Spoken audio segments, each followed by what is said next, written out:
okay, where you have 100,000 followers, which is pretty cool. Show of hands in the audience, who is posting content on LinkedIn? Who's creating stuff? All right. So probably what, like 80% of the room or something. Okay. So, Timo, nice and easy. You are very popular on LinkedIn. You've posted stuff which has got tens of thousands, hundreds of thousands of likes, comments, shares. That's brought you lots of business. I'm keen to explore how you've built a company off the back of that and a really well respected personal brand. But let's just start with your thoughts on LinkedIn. You know, what advice would you give to people that are looking to build an audience on that specific business platform? So the first thing would probably be that don't think of it as a business platform. Because increasingly people make jokes about the fact that LinkedIn is becoming Facebook. And it kind of is, because now people are just posting about their personal lives on it. The big mistake I probably made was actually trying to be too businessy on LinkedIn. And also trying to, what's the best way to say this? So if I was doing LinkedIn again now, what I would actually do would be to come up with a bit of a split, like a 70-30 split. So 70% of the content would actually not be my own genuine original thoughts. Here's the reason why. It is because LinkedIn is one of those platforms where if something already does well, it will just keep doing well. And I think at the beginning, people grow slowly because they try and be too special. And then the other 30% is where then you'd add in your own element of uniqueness. And it's very interesting when you think about all these platforms, something that has done well 3 months ago, you can take that and then put your own spin on it, your own thoughts on it. Because there are only like a finite number of things that generally do well, like leadership, management, workplace behavior, entrepreneurship. And then by you then putting your spin on it, that's the way that you go broad. And then you add in the depth. So I think today, for example, a post we did was actually about when I got started in business, we were incredibly young and people were like, who the heck are you guys, right? That's going to build depth. In fact, on my LinkedIn, I think we currently have like 80 messages from people who are saying, wow, that really resonated with me. But the prior post yesterday was actually more around leadership and how to be a better manager. And what's interesting is like that piece of content there was something that we know has already worked. And then we then put our own spin on it. And that was a main inflection point for us. And an inflection point for me, which is you kind of want to be a curator, not a creator. Like you kind of want to be the type of person who synthesizes ideas and then puts them together with a very unique spin, rather than actually being the person with highly original ideas. I don't know how many of you guys, I guess we have some people from founders here. I don't know how many of you guys know about Scott Galloway, but by show of hands, who knows? So he did this talk last week, and afterwards, I was speaking to him about just business and stuff. And one of the things we're then Instagram DMing, which was hilarious. I was a fangirl. I was like, oh my God. I'm like, oh my God, he's DMing me. And what's interesting is he even has said quite a few times that actually a lot of his thoughts that his team come up with or that he comes up with, they aren't new. They're just produced in a way that is true to him, but they're just already existing thoughts. And so if you're thinking about creating content on social, I would think about how you can be more of a curator rather than an actual creator, because you tend to find that's where things are actually doing well now. I mean, I was at the talk with Scott with you, and some of the things that he was saying, they're like decades, 100-year-old principles, but just repackaged, reworked, and curated into a new and exciting form, right? Yeah. What are the common mistakes that you see people make? Because people post all the time and they go, oh, it's not working. My mum liked it and that's about it. Okay. Yeah. Like, how do they blow up? You know, what mistakes are they making? So there are probably 3 main mistakes I think people make with content. One is that they just give up very, very early. And I know you've all heard this before, right? Oh, like, don't give up, blah, blah, blah, right? And sometimes you should give up, right? But in this case, you shouldn't. Because what you're doing is you are just learning the skill of just how to create. So I told a friend of mine, he posted for 2 weeks. He said, no one's liking it. And I said, well, yeah, but that's because you also have 600 followers. And you from nowhere have just come and are just creating content. Of course, no one's going to resonate with it. Then he just kept doing it. And I think now he's on 30,000 after 6 months. Because what he did was he just kept learning and learning. So my general suggestion, the first thing is don't quit too early. I tend to say maybe give it 60 days every day. You just post something and you iterate. So that's the first one. The second one is actually the first point that I made, which is don't try and be at the beginning. Do not try and be too original. And this sounds like sacrilege, right? Because I'm basically saying find what works and then put your own voice on it. This is if your whole idea is to get bigger on social. And then the third thing, ironically, is once you have the right cadence to make sure that you know what's worked and you're iterating, is then to have very clear, identifiable pillars, right? So when we were growing on LinkedIn, a big thing I said was, okay, well, what do I want to stand for? And I said, all right, I want to be the voice for the ambitious professional. And I literally got a whiteboard. I said, what does the ambitious professional face? Okay, well, they want to progress in their job, but for some reason they can't quite do it. Or they do a lot of great work, but they're not recognized. Okay, well, how do we create content to fit that person? And that has been probably the biggest thing in terms of just building true depth. And the most important thing as well with personal brand stuff is like, you have to avoid playing the follower game. I got sucked into that last year. I was like, man, I think I set the target. I said, right, LinkedIn, we want to grow 10,000 every single month. Instagram, 20,000 every single month. And I'd be sad if we got like 19,950 on Instagram. Like, oh man, this is the end. And you start to realize that there would always be someone bigger than you. Even like Mr. Beast, there are people who are bigger than him on other platforms. And so you have to almost think about it more from a depth perspective. So you almost remix content to bring in that breadth and then come up with your own unique insights using that 70-30 split to build that depth.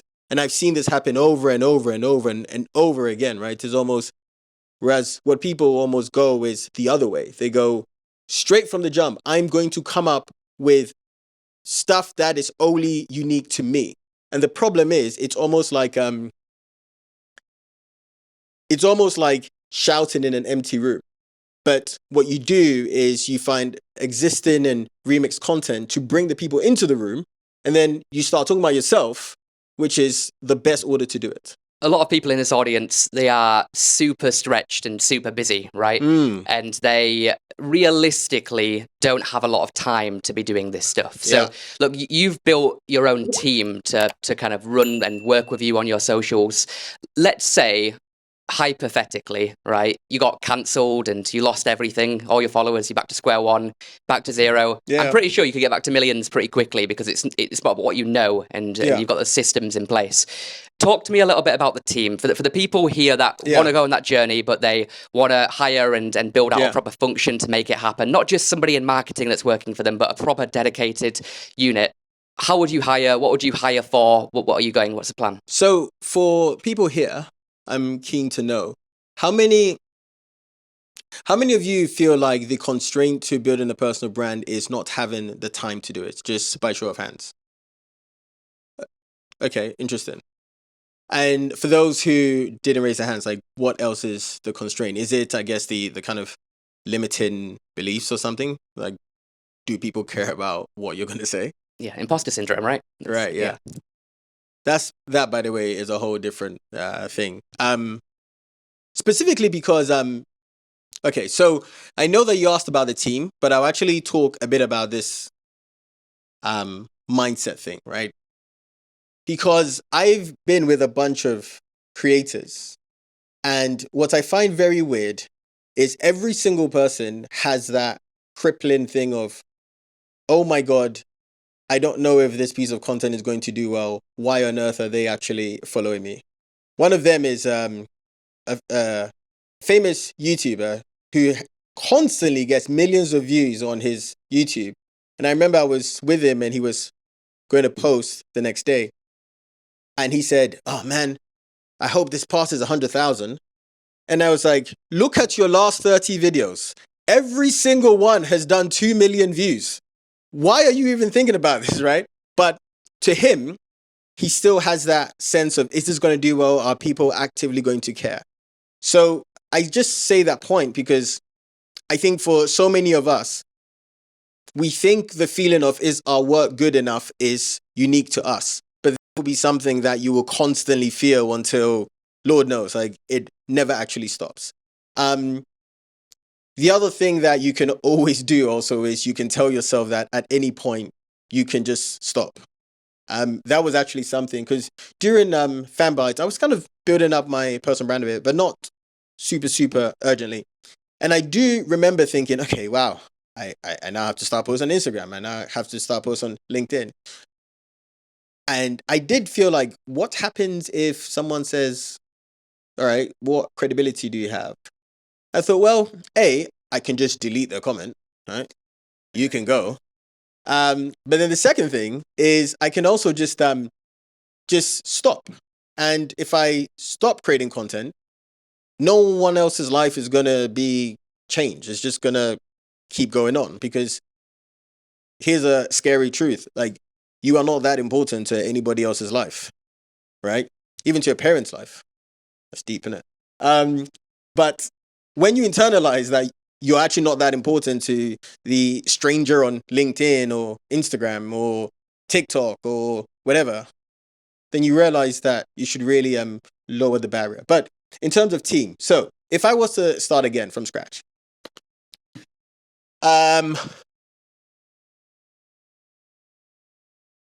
so if I was to start again from scratch, I will hire for, actually no, let's say I had zero cash, right?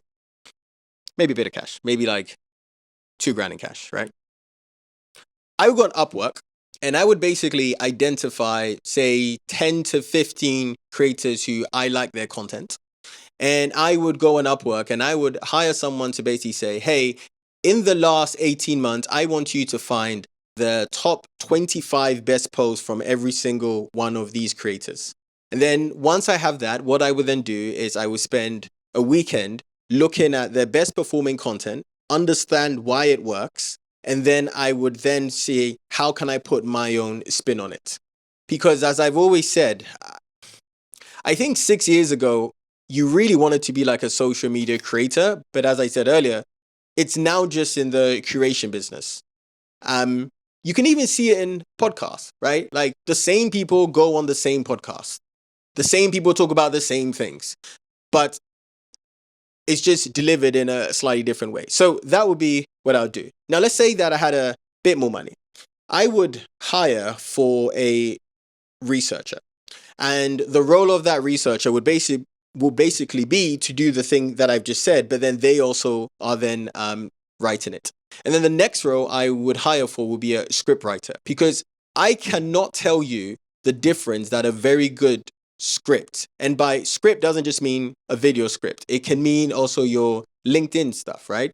The hooks that you write, listicles, the frameworks that you actively use. If you have people who are very good at that, or you just learn it yourself, it is an absolute game changer. There is an inflection point where basically our growth was like this, and then it just went like this. And it was basically when we spent a lot more time thinking about the hook of every post, because we had someone in our Slack. We have someone called Serious Sally. Serious Sally is just a name that we made up. And Serious Sally is basically like someone doom scrolling through LinkedIn. And we're saying, what will stop Serious Sally? Like, what will make her go, oh, that's interesting. So if you go to some of our best performing posts, they've been like, if you are an ambitious professional, this is for you, right? Or one is like, here is why you're not getting what you want, even though you really feel like you deserve it. Something like that, right? And the whole idea is, right, Sarah Sally's scrolling, she's scrolling, then she stops. So those would be the roles I'd hire for. At first, a researcher and then a script writer. If you're very short on budget, again, I'd go on Upwork, Fiverr, and I'd hire someone with the sole focus of that. Because what you want to do is build breadth, and then afterwards you can then start to build that depth. And the problem is too many people go the other way. They go like, I'm going to share my story. Okay, great. But like no one quite cares at the moment. So you need to bring them in to care. And then afterwards you do that. That would be the way I build it. Okay, that's cool. That's a bit different than what I expected. Most people, they go editors first, they go TikTok specialists first, but, actually understand what do people want to see before you then spend all your time, all the energy, all the effort, all the money on actually creating it, right? Yeah, 3 years ago, I think editing mattered. It doesn't anymore. Yeah, it's all pretty simple. Yeah. I think like it deeply mattered because what you were thinking about was how do I stand out? But now the way you stand out is not in these flashy edits, etc. It's actually in the content that you're actively putting out. Recently, a video we made on Instagram, I think it's currently now like 1.2 million views. And basically, it is me writing on a notepad saying, here is how liquidation preferences work. And I think the hook was, my friend sold his company for 93 million and only made 800K. Like there are no fancy edits.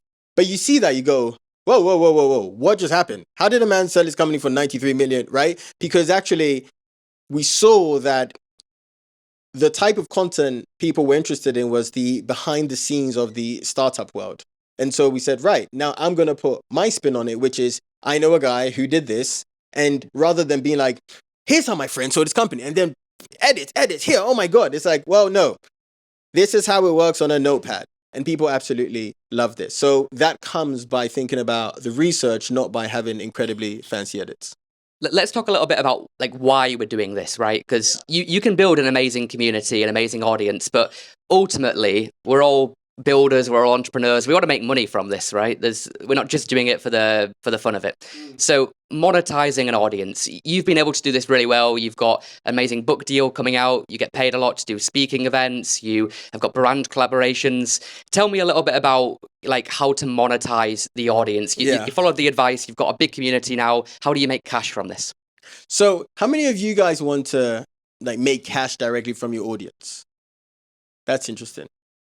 Okay. Because I don't think that at the beginning, and I still don't actually build an audience with the end goal of directly making money from them. To me, I think having an audience in 2024 and going forward is like bringing a gun to a knife fight. You just have any decision making you go in. If you want to fundraise, if you want to hire people, if you want to do anything, you have something to the table which absolutely changes the game. And I found that that has been one of the biggest benefits from it.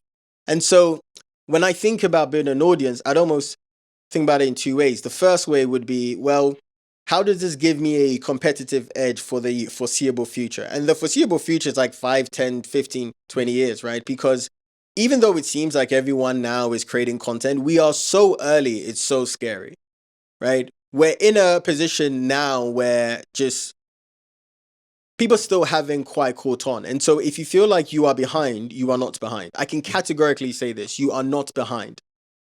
So that's the first thing, right? Like sometimes just building an audience is important because the future you is going to benefit from anything that you do in the future.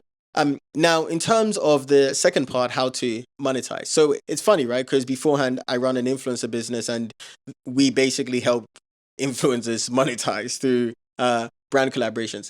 And it's only whilst getting into the creator game that I start to realize, wow, there are so many ways these guys are making money. So yes, there's the brand stuff, but then there's communities, right? Where people are doing paid communities. I was very surprised at the number of things that people would pay for if they're part of a paid community. Like I was stunned, right? And so that's one way. Speaking engagement is one way. For me, I haven't really monetized directly from my audience in terms of putting out courses or anything like that. The reason why is, quite frankly, I kind of have a stigma against courses. I'm just kind of like, oh, okay, yeah, right, let's sell courses. You know, then you end up being like a Grant Cardone or someone like that. You know, there are a lot of people who make more money from their courses than the thing that they claim that they actually do. Don't be those people. Those people are, they're vermin. They suck. So it's been, you know, speaking engagements has been useful. And of course, the book deal, right? So we have a book, a big book deal from Penguin that's going to be coming out next year. And yes, my personal brand and my audience played a role in that. It's very like a high six-figure deal for someone who doesn't. I'm not like some person who went to war and came back and now tells a story. I'm just a dude who built a business and talk shit about it, right? And then they're like, oh, there you go. Here's money to do book. And that definitely comes from that. But I think the good thing, man, like, so the thing that's important is that there are so many ways to make money that you almost don't need to think about how you're going to make money. Because once you've built an audience and once you've built that trust, you can make money in so many different ways. Yeah, hopefully that answers the question. There's also,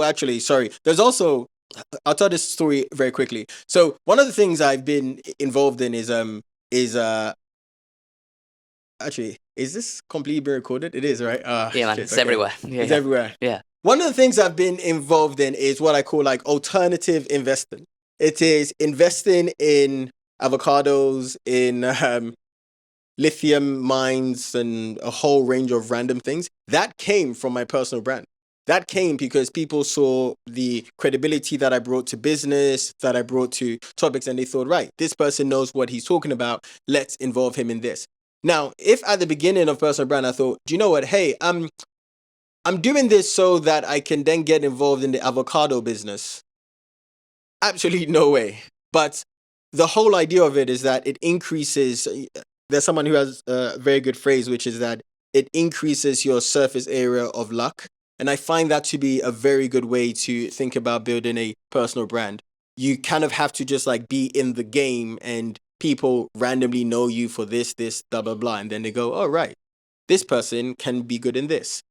So that's the way I think about monetization. Just build the audience first, because it's like bringing a gun to a knife fight. And once you have a gun to a knife fight, people want someone with a gun, not a knife, if they're going to war. There you go. That was a great analogy, wasn't it? Cool. I love that one. Yeah.